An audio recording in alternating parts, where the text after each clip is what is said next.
Hey everybody, and welcome to episode 14 of Bucs UK TV. If you're in the UK, it's bonfire night, so apologies for any whizzes or bangs going off in the background.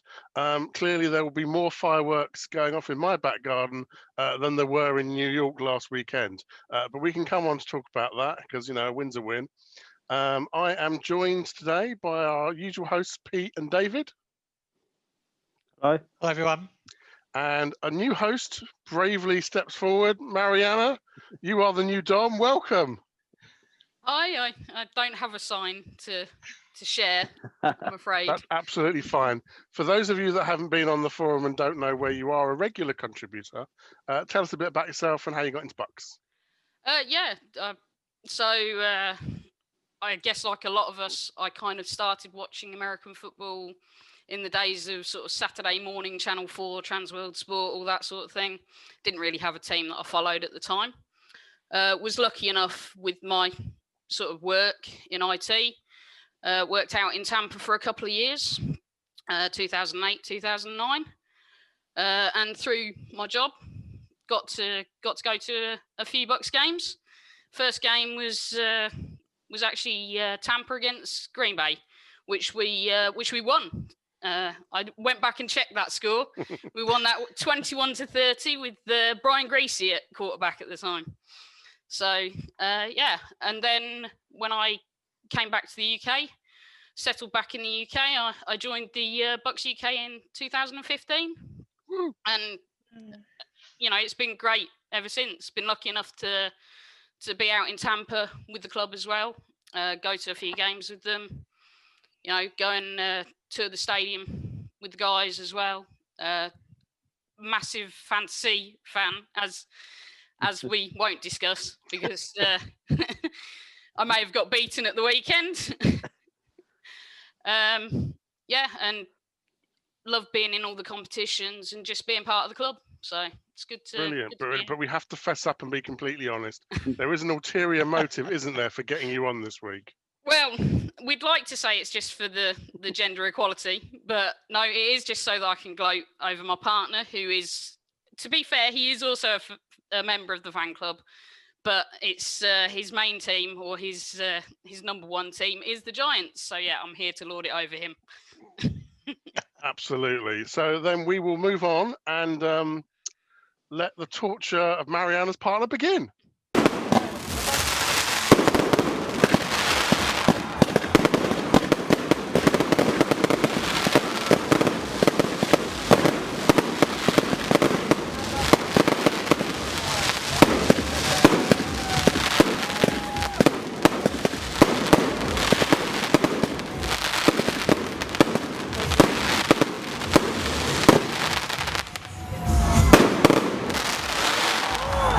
Before we talk about the Giants, we have the usual piece of groveling that we need to do. Please give us a thumbs up, press subscribe, press the bell, all the other things that the cool kids ask you to do on YouTube.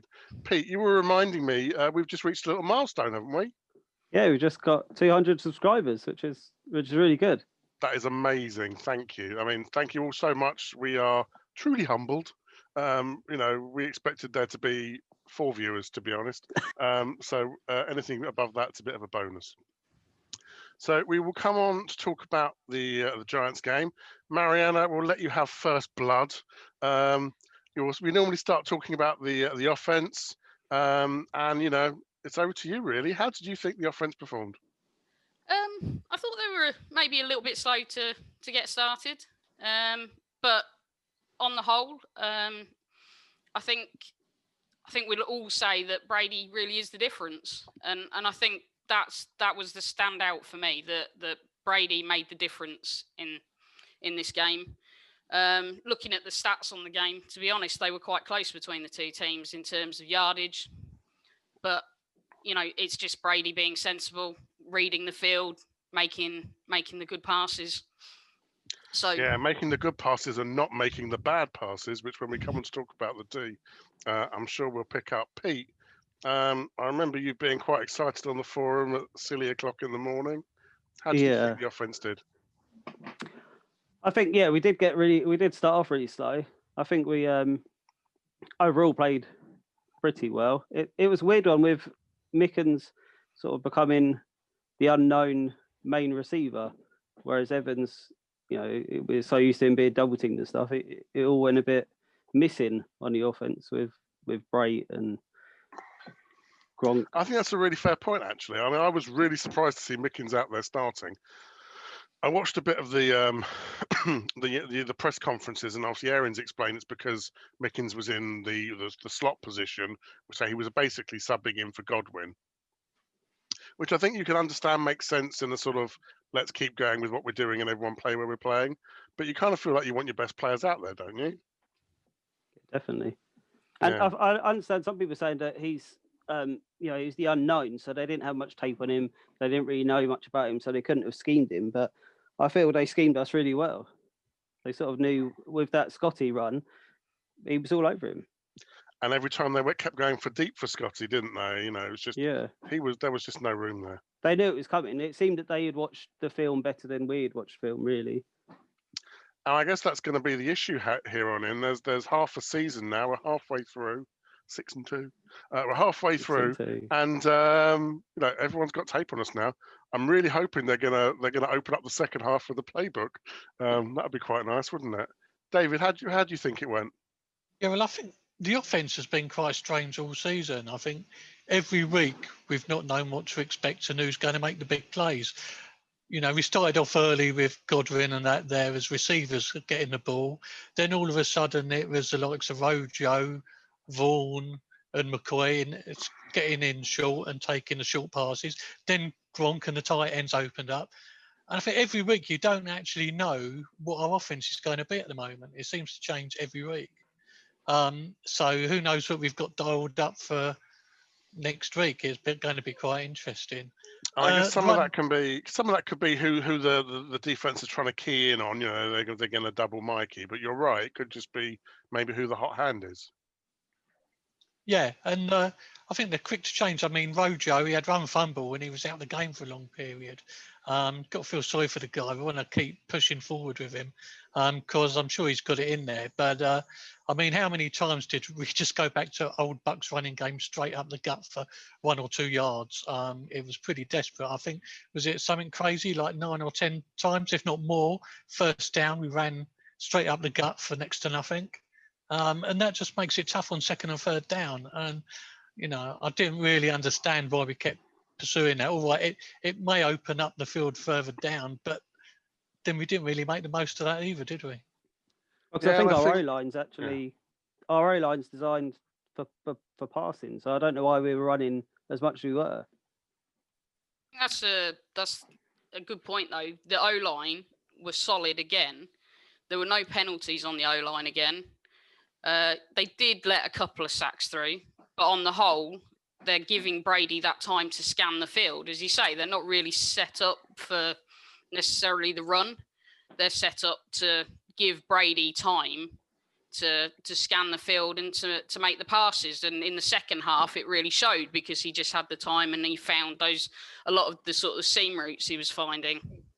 I think that's absolutely right. Both the sacks, I think, were probably coverage sacks. They showed them on the replay, didn't they? No one was open, and Brady's not going to burst out the pocket and start scrambling.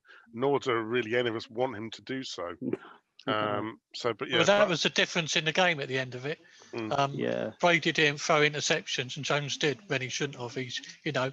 If Jones had done just the same as Brady and either taken the hits or thrown the ball out, it would have been a different game. Yeah, Brady really protects the ball. If he knows he's going down, he protects the ball. He doesn't do anything silly, which is a massive difference for us. Again, if Phil was here, I'm sure that he would have said about the sort of the confidence and the winning mentality. We've had another game where we've started slow and we've gone down, but no one's panicked. Yeah. I think that speaks volumes, doesn't it? I mean, Marianna, maybe we've talked enough about Brady. Let's come on and talk a little bit about the running game. David said about Rojo being in the doghouse, but we didn't really see anyone else, did we? I mean, the running game was just.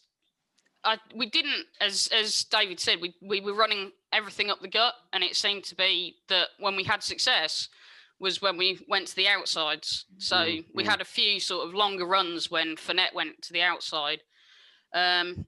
as you say, we seem to go with the hot hand now. Fournette seemed to be maybe marginally better than Rojo. He did come back in. He had an almost identical catch on his knees in very early in the second half, which I kind of watched with bated breath after the first fumble. But he caught it. But it was just, I feel like it was just Fournette had the hot hand as such. So I think maybe Ehring probably gets a pass then in terms of claiming to be sort of riding whoever's in form. I mean, and that fumble, it was like a reception, wasn't it? So he sort of caught it, turned for a nanosecond, and then the ball came out.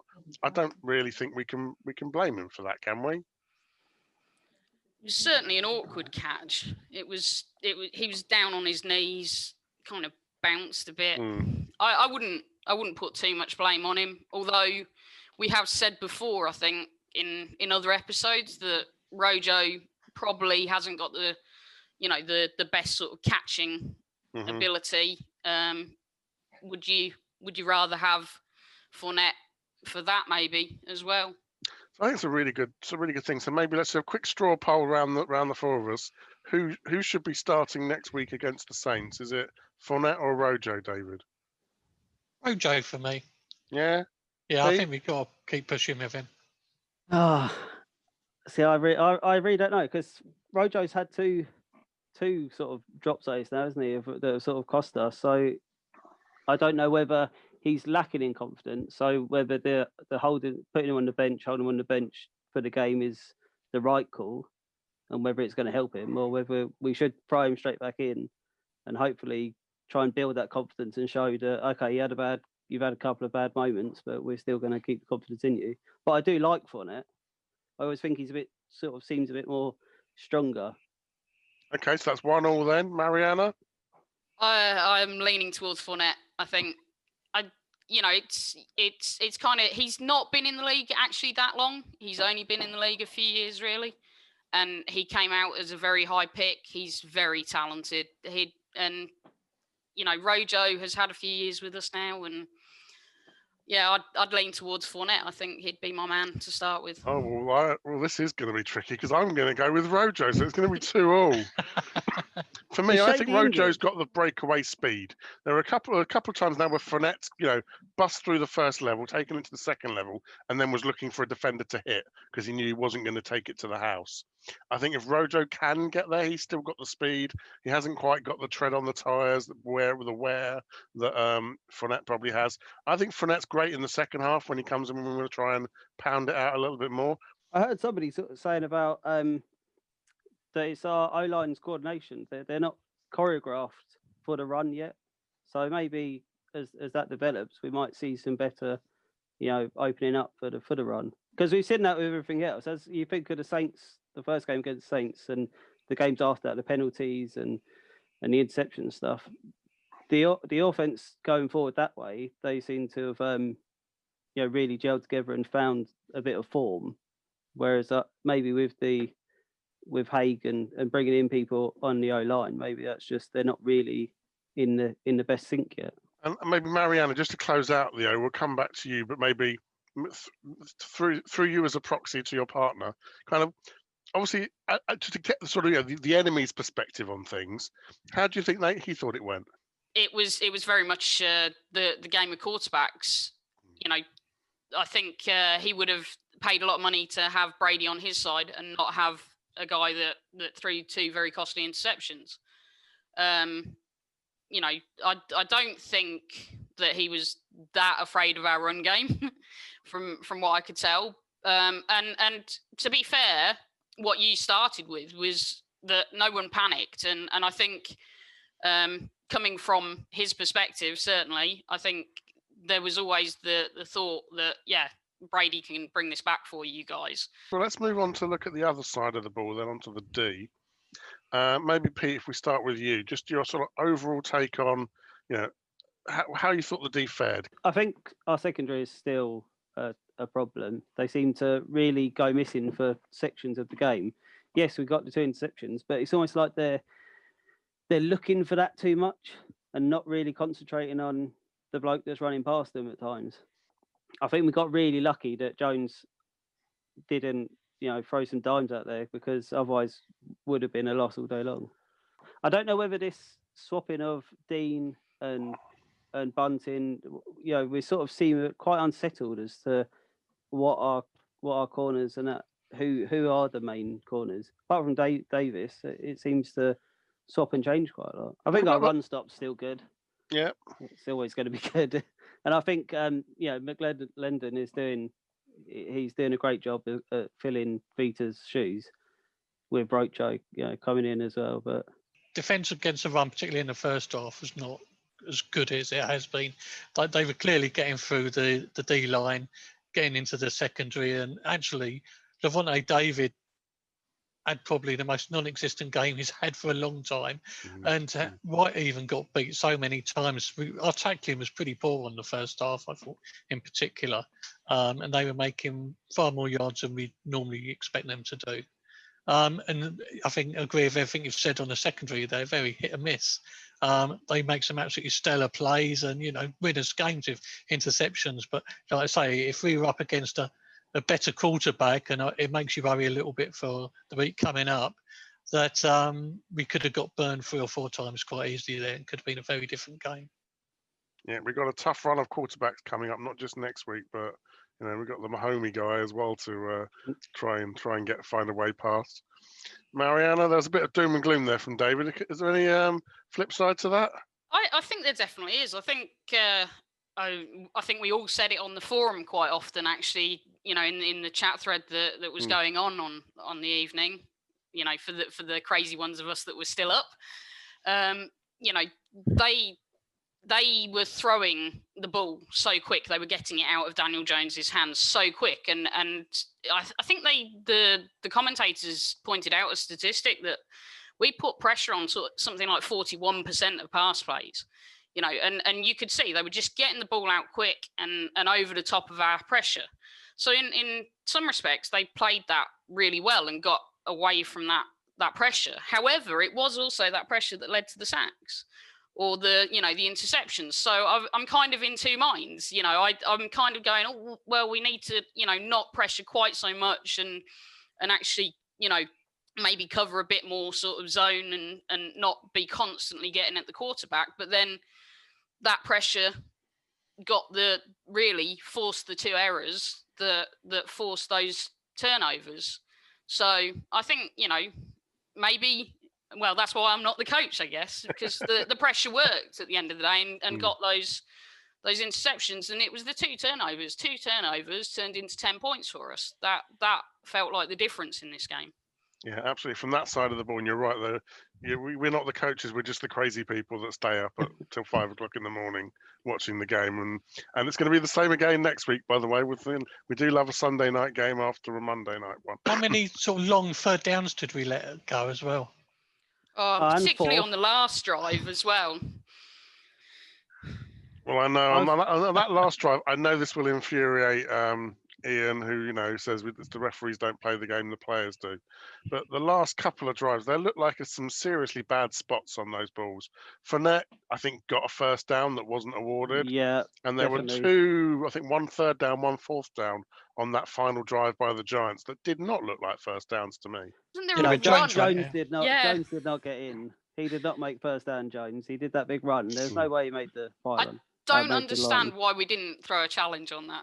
They came good at the end with a call on the 2 point. Yeah, absolutely. Definitely. Do you think? I think if I was a Giants fan, there. I'd be really aggrieved. Let's go to the Worthy household to test that theory. How did that last play go down? The last play went down pretty much as we would expect. Yeah, in my household, it got very quiet at that point, and the feed was turned off. But all credit to Winfield. He's been superb for us this year, I think. And he got across and he made the play. Now, to be fair, again, just harking back to sort of better quarterbacks, if Daniel Jones lets that go a second or 2 earlier, we're maybe talking about overtime and we're talking about having stayed up until 6 a.m. But, all credit to Winfield. I've loved some of the plays that he's made this year. And he just made an absolute game winner there. I think that's 100% spot on. He is so quick. You know, when you're watching Red Zone, that sort of play where it's sort of into the end zone and then a flare out to the post, you see it all the time, and it's almost like a sort of automatic. It's just uncoverable. It's like the opposite of a Yeah, it's a slant, isn't it? gimme. And the fact that he just got there in time, he read it, he saw it, he got there from where he was. He wasn't the closest player.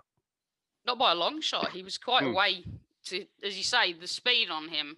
He just he's got a real eye for getting to the ball. So, all credit to him. I also thought JPP, for all his pre-game words, he actually did make a few key stops as well. Stopped a Shepherd pass where he kind of really took his legs out, where he might have gone quite some distance, and he also stopped a Jones run. So, as much as he put some words out there, he did kind of stand up to them. So I was quite pleased with a few things on the D, to be honest. And Barrett was the one that got some pressure out there. He's not made that many sacks this year, but he has caused a lot of trouble in the backfield. Yeah, I saw a stat that said something about he basically in nearly every game he's always within 3 yards of the QB anyway. So he might not get the sack, but he's always just within that step from getting to him before the ball's out. So he's there, he's putting the pressure on, he's just not getting the sacks this year. Which is I think, Marianna, you said it. He was instrumental in both of those interceptions, I think, wasn't he? I mean, he was on top of Jones as Jones was throwing. Certainly on the first one, I know that was definitely Shaq on him on that first one, and Jones just tried to throw it out with with Shaq Barrett draped all over him, and it's just not going to happen. So, yeah, he's been superb. I think sometimes the stats, he had those highlight year last year with all the sacks, but sometimes those, it's that pressure, and as you say, it's a hidden stat. You don't see it. So let's come on to our final third of the game, the one that everyone thinks I'm harshest on, special teams. I will remain, I'm Switzerland for this, so I'm going to try and be as fair as we possibly can. Marianna, maybe we start with you. Special teams. I mean, I think we have to start with Suckup, who like every time he kicks the ball, you have a slight heart attack as it looks like it's drifting, and then it just seems to curve magically in. The guy's just been superb so far, but I like having that heart attack moment because I feel more like a Bucs fan. But that's the weirdest trajectory on those kicks, isn't it? It really is. Yeah. NFC Player of the South. Player of the Week, yeah, NFC Player of the Week is one, so shows that he's doing something right. 88%, isn't he? It was actually interesting that we took the kick at the end on that fourth down, where we had the option of going on that fourth down. And Brady kind of looked a little bit upset, almost like, I can make this. But I think at the end of the day, we've got someone that's now kicking field goals well and reliably. And in that situation, that made the difference. It was 4th and 2, I think, wasn't it? Something like that. And, no risk it, no biscuit, Brucey Arians. Yeah, let's kick it. Yeah, it was the right call, though. Definitely the right call. Yeah. Apart from the kicking, I thought everything was pretty average. Special teams. I mean, the punting wasn't great, was it? I mean, they didn't have anybody left back. Yeah, we didn't make any massive punts. And we had a few returns. And yeah, overall, I think apart from the kicking, it wasn't a great game. Yeah, that's that weird thing. I didn't really understand that. I thought, first of all, we'd caught them on the hop and they didn't have a punt returner out there. But it seems that was just every down. And, hey, we don't need a punt returner back. It's the Bucs. Oh, I haven't been neutral. I failed. Sorry. Yeah, they did return one for Dion Lewis ran it back, I think, which, as you say, it's like, it was kind of a bit of a weird one having him back there. He's not normally their sort of punt returner, and he ran it back for about 30, 40 yards. I'm hoping that the signing of Antonio Brown's going to give us that punt return, kick return that we've all been hoping for. Oh, that's interesting. I've just been thinking of him entirely in Godwin's role, but you're right. Actually, as a returner, he could be quite dynamic. Yeah, I'm hoping that his speed and his ability, because he can cut really well. So hopefully he brings a bit of vision and a bit of something different. Maybe we'll now Mickens is our number one receiver. Yeah, exactly. You don't want to tire him out as well. Yeah. Oh dear. So Brown, he's been practicing. So we're recording this on Wednesday, and so today was his first day at training. Yeah, he didn't actually practice, did he? He just stood on the side and Yeah. stretched and smiled and waved to the cameras. That's training when you're that old, I think. But it begs the question, isn't it? Again, straw poll of you. If you're Arians, are you putting him in the ball game, Pete? Yeah, definitely. There's no tape of him in our team, so what are the Saints going to do? They don't know what they see him and they see Mike the other side. Who are you going to double team? Both of them, and you throw it to Gronk in the middle. Yeah. Marianna. I'm divided on the guy's character. I think I've had that discussion again on the forums. We discussed that. But do I put him in the game? Of course I do. Yeah. Yeah. He as he just said, who are you going to cover? I probably won't put him in straight away, but they'll have some plays ready for him he'll play some snaps. That's definitely. a good point. In terms of the playbook, he's clearly not going to have everything down. But like I say, if you could just script 5 plays with him in and just rotate them. Yeah, that'll do. So, David, you think Brown's in, do you? Yeah, I think so, just for that threat. But as I say, I think he'll be limited too. I mean, using him for returns is an interesting opportunity. So, last thing, we have our magic wand moment. You are Bruce Arians. You're the coach. You can try and fix one thing for the week ahead. Maybe Marianna, we'll start with you. Where are you going to work your magic? I think. Oh, it's a tough one. I think I'll probably go just on the D and just, again, I think we've sort of discussed it in previous shows, but just hiding some of the pressures, being, just dialing stuff up slightly differently and just not leaving those corners sort of on islands where they're getting burnt. So I think that's probably where I'd use my magic wand. Very good usage. David? I want an extra 3 yards out of Shaq Barrett and get to Breeze early. Okay, so you're going to sort of time shift Shaq Barrett forward 3 yards. Nice, that's nice. And Pete? It's got to be secondary. I just want them to stop, watching the quarterback and concentrate on the man next to them, and not get burnt, not get lost. You've heard it from us, the pundits, but what do you, the members, think? So first of all, we have Peter Thomas. I don't know what he did outside Tampa Stadium to attract that police attention, but I'm hoping he's okay now. This was not an easy game to watch, but a win is a win. Very big game next against the Saints. Could we be in the Super Bowl in our home stadium? Nick Mort, was it pretty? No. Did we win? Yes. You can't have a great game every week and good teams win when having a bad day against struggling teams. Very true. We got a win and came back without any significant injuries. Another good point. That's all that matters. Onwards to the Saints. Alistair Cook, a game we would have lost before. Brady stayed turnover free. The lack of pass rush is alarming. Arians' trust in Ron Jones is fading. It's a sign of a great team when you can win whilst playing badly. Scott Hanley, that was a surprisingly close contest between, on the night, 2 evenly matched teams. The difference was Tom Brady. I love the NFL. There are no gimmies. Yep, exactly what you were saying, Pete. On the road, sometimes you've just got to get it over the line and get the hell out of there. We win, and now for the crunch game next week, which is way too close to call. And you've all been saying it, but the truth from Dom, Mike Evans is in danger of replacing Jaden Mickens as our number 1 receiver.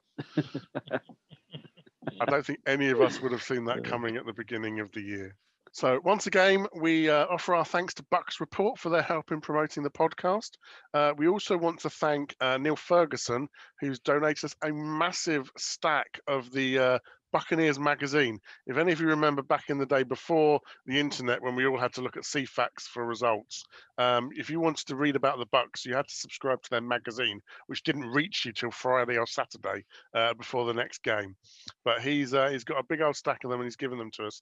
And so as part of our weekly competition prizes, we'll be throwing in a randoms Buck magazine from yesteryear, which I think you'll all really enjoy. And now on to this week's Wheel of Names competition. Adam McTaggart, you superstar, has donated a signed shirt by former tight end Dave Moore. And I think this one is very keenly contested, as you can see by the number of names on our wheel of names. I'm going to need you guys to act as witnesses now, so there really is no wrongdoing. Who will be our winner? This is a cracking prize.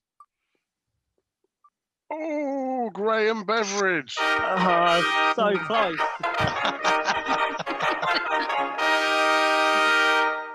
Graham, you've now got some friends, and even worse, you've got some enemies. That's a great prize. Yeah, it's unreal.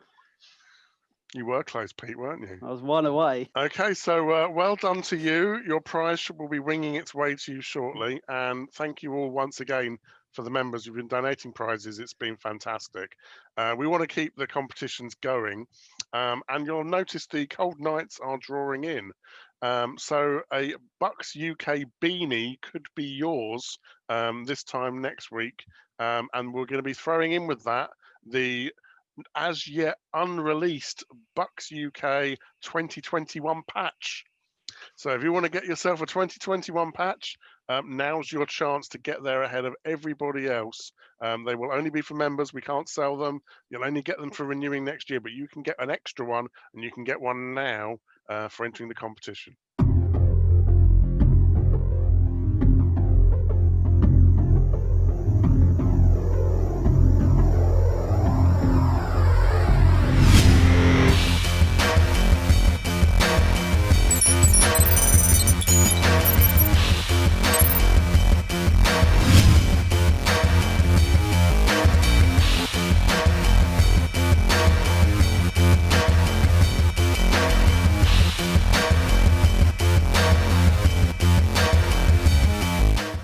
So now we look ahead to, I think, what is already in this season, probably our biggest grudge match.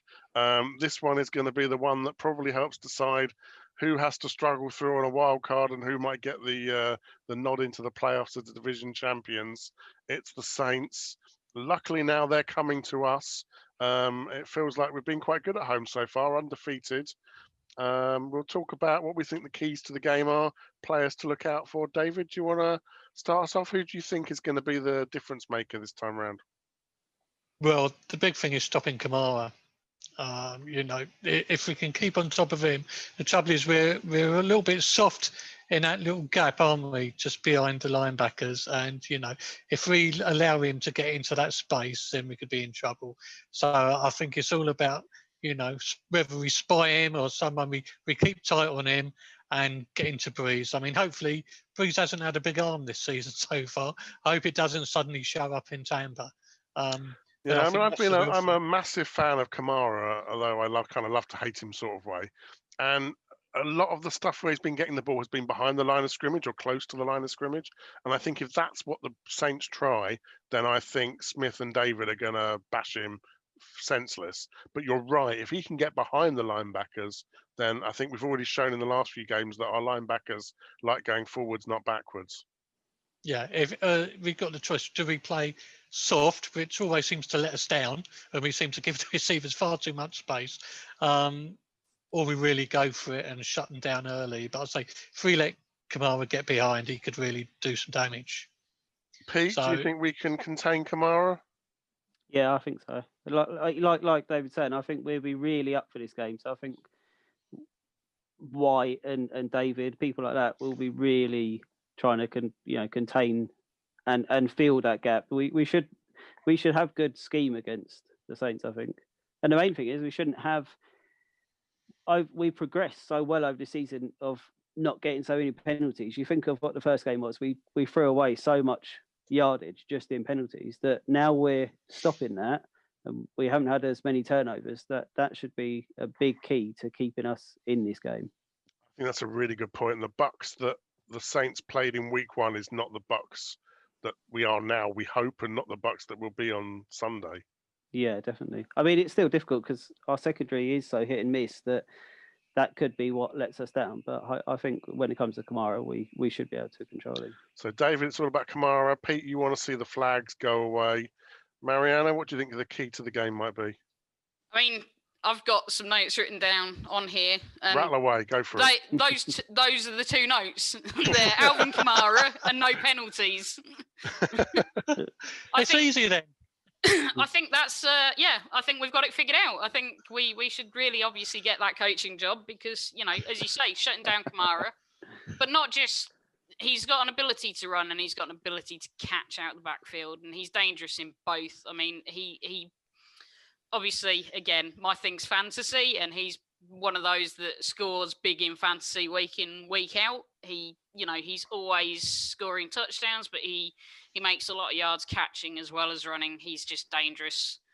But it's really interesting. We're talking about a Saints team with Drew Brees, and we're focusing on the running back. You know, and as you said, David, maybe Drew's lost a little in his arm, but he's still got some receivers. So we're not quite sure. We think Sanders might be back. We're not quite sure about Michael Thomas, but on any given day, you know, and also Jared Cook should not be overestimated as well.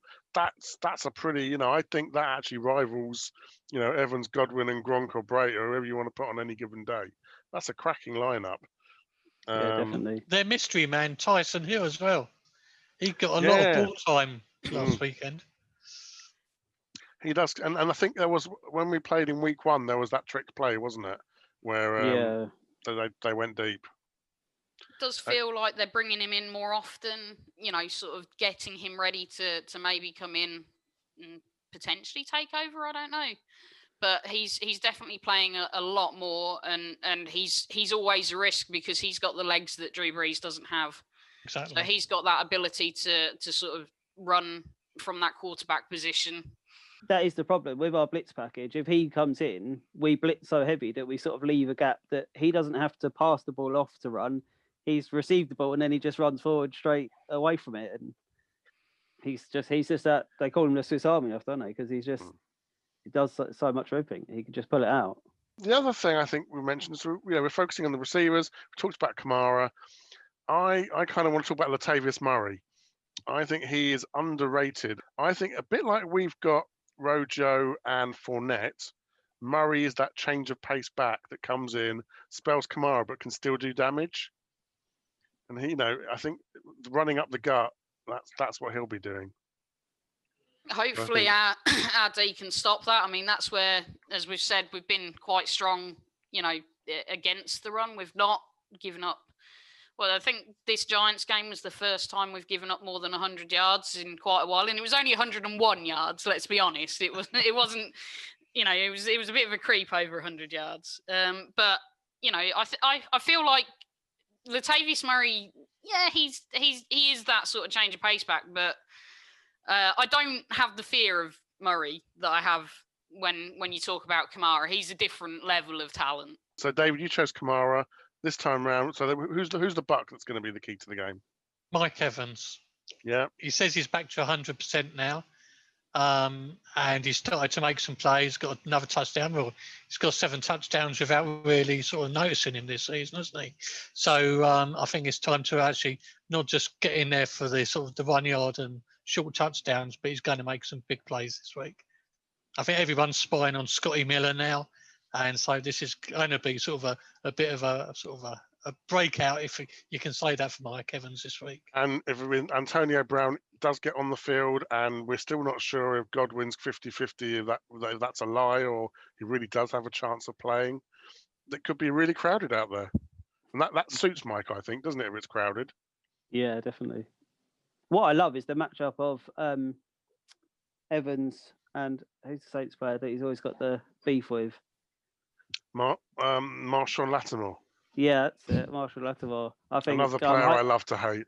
Yeah, I'm hoping that they have a great matchup and we absolutely exploit him. That's what I love seeing. Lattimore and the Saints secondary seem to be having a little bit of a few wobbles this year. A bit like our guys, they're blowing really hot and then really cold. Well, especially if we have got Brown out there, if we can burn them with some deep balls and stuff, because Brady has shown that he's got the arm still and he can still do it. Yeah, the strength and the accuracy, as we've seen. Yeah, definitely. Marianna, then, so who's your sort of Buccaneer key to the game? I think I'll go with the D line. I think, Yeah. I think they're going to get into Breeze. I think they're not going to give him a lot of time to get to those outside receivers. He's, as you say, I don't know. I feel like our D puts so much pressure on that we can just get to Breeze and we can stop him getting to those big receivers. So, then it becomes like, how much can Kamara then be relied on to sort of just be getting shorter yardage, which is more his sort of game. You need to get some of those big chunk plays, and I think we can get into Breeze before he's got time to throw him. He's not quite as mobile as, say, Daniel Jones was at the weekend. Even, he's not going to get the ball out quite as quick. So I think our D line will pressure Breeze. I think we might get a few more sacks. Yeah, That's a good call, because he's not that mobile, and all of it I think depends in. There's a lot of scheming going on, because the Bucs are playing most of their stuff in nickel. They're not coming out in the 4-3 that much. The Saints, we know they like to have lots of people spread out wide, although that wide player could just as easily be a quarterback or a running back. So there's going to be some real mismatches going around, that with some wily veteran quarterbacks hopefully able to see them, and we just kind of hope that Brady season exploits more than Breeze does. I think for me, my biggest key to the game is probably going to be Jamel Dean. I think we've talked about him a little bit already. I think he's had some fantastic moments this year, and he's had some moments he probably wished he could play over again. And I think from what I've seen of Brady, he can get the ball where he needs to get the ball to. It's not going to be deep, and it will be in the air for longer than it probably used to be. And that, to me, if we can get a step on the receivers, there could easily be quite a few interceptions, I think. And that will cause, a bit like Rodgers, I think. If we can start to frustrate Drew Brees, then I think that's the key to actually winning. So, unfortunately, Dean, I've put it all on your shoulders. Don't worry about the rest of the second. It's all about you. We need you to pull it out the bag for us. Okay, so then the last thing we have to do then is our crystal ball moment of what the score is going to be. David, I'll come to you first. We're at home, no pressure, undefeated at home. Remember that. What's the score going to be? 28-14 Bucs. Nice. 4-2 in English parlance. Yeah. Okay. Pete, what's the score going to be? I think it would be something like 34-21 to the Bucs, and we'll win by a score and a bit, maybe. I think if we can put 34 on, that would be a fantastic, and that will get our top-scoring NFL crown back off of the Kansas City Chiefs. How dare they try and score more points than us? Okay, good call. Marianna, what's your pick for the score? Yeah, I think another high scoring, as you say. They're a bit weak in their secondary, so I think a bit closer than Pete. I think something more like 38-31. Oh, that's going to be a shootout. That'll keep us all awake at least, won't it? Yeah. That's what we want, right? I hope they don't score that many, the Saints. I wouldn't like that. Well, my prediction, I think I would probably go 35-28, and I think I'm going to go Bucs. But I think this one is on a razor's edge. Either way, as well as tomorrow night and tonight, there will be fireworks on Sunday night. I think we can all agree on that. So all that remains then is to thank Pete, Marianna, and David. Thanks, everyone. Thank you. See you later. See you on the forum for the game. Absolutely. Yeah. And thank See you from me. And we'll see you next week. Goodbye.